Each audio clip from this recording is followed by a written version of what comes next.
I like to read the news a lot.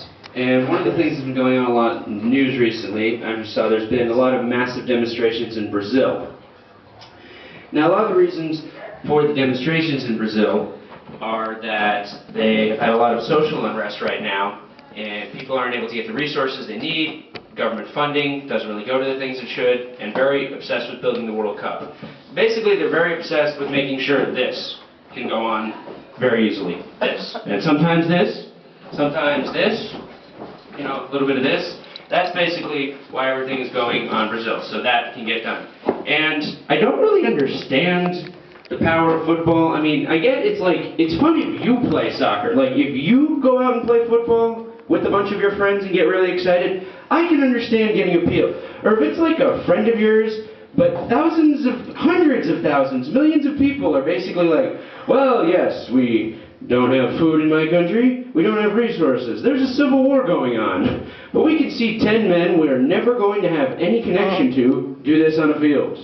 Boy, this is a wonderful trade-off for our society. I mean, I don't understand, is it like people get hypnotized, they're like looking at the ball, and then they're like, yes, all I need is football. They can continue to fuck us over and take our... We have football. Everything's wonderful.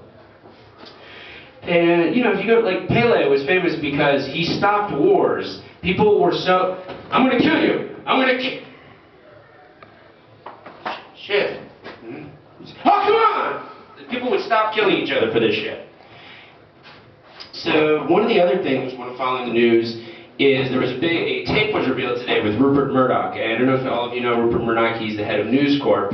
And everybody knows this guy was an asshole, but I actually had a tape today that proved it. And he's basically going in this tape where he's, you know, all his people are worried because he's saying, you know, our little problems with, you know, the little things that happen when we bribe police officers to manipulate criminal investigations, that little thing, they're still investigating it for us. I can't believe this. So he basically tells, now I want all of you to know that I firmly believe that everyone in this room and all people in this country are innocent until proven guilty. However, when many of you are proven guilty, I am going to be there. I can't make any promises. I only run this company. But I can't, and he just pauses in the fucking tape. He like has this whole prepared speech. And he pauses like, but you can trust me on my words that I'm going to keep to my word. There's another tape of Rupert Murdoch that he's at when the scandal broke. And he's reading off a card. Yes, it was very wrong to violate people's privacy. It was also wrong to bribe police officers to manipulate investigations. Now, I think he's full of shit because of the fact that he needed to read this off a fucking index card. So, let's see, what else? Murdoch. The paper, The Sun, that this is the first paper he got famous for, and one of the things it's famous for is its readers not being the most intelligent people in the world. Now, probably the best Sun reader moment I've ever had in my life, I was in the city of Swansea.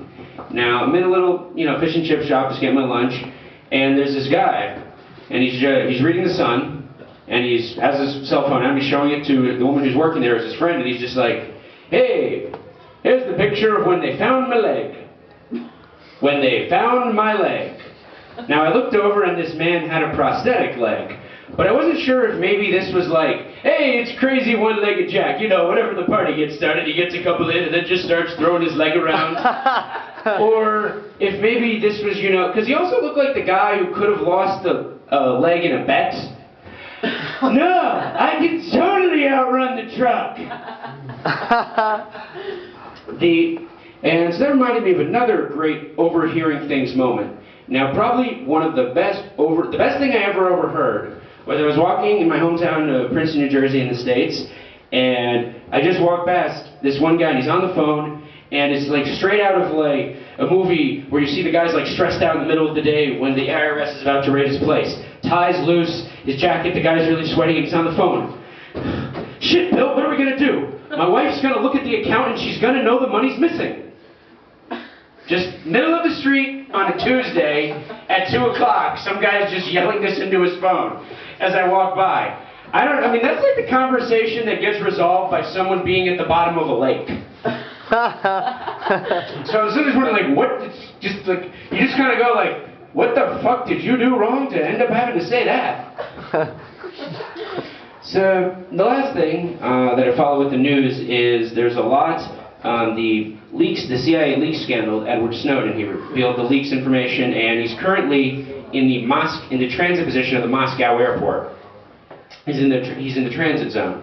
Now, the president of Russia, the ex-Bond villain known as Vladimir Putin, basically was given, and he's just like, Mr. Snowden is allowed to stay in Russia as long as he ceases his actions of releasing information that is harmful to the Americans, as much as it pains me to say this from my lips. He actually everyone is surprised to hear this from my lips. I mean, that's the kind of language you use when you're storming the Eastern Front, or if, you're trying to fight, James Bond in the 60s, that's how you talk. I mean, was he also going to discuss, like, I will then crush them? Like, is that what follows? Probably the other great scandal that Putin was able to pull was about a year ago, a businessman who was tied to a team that won the Super Bowl in America, the American football Super Bowl, showed his ring, and he's like, oh, can I see the ring? And Putin is like, wow, a man could probably get away with anything if he had this ring. His bodyguards immediately surround him, and he then left the building with the ring. He apparently, was really into Tolkien and didn't seem to understand that rings don't actually give you power, it's more the men with guns around you that give you the power. But Edward Snowden is probably going to flee to South America at some point, but at the moment he's just stuck in the transit zone, like I said, of the Moscow airport, and they sent a reporter from Al Jazeera. It's these incredibly cramped hotels. It's about, a third the size of this room, and it's really cramped, and it really sucks for Edward Snowden, because in a room like that, there's no space to do this.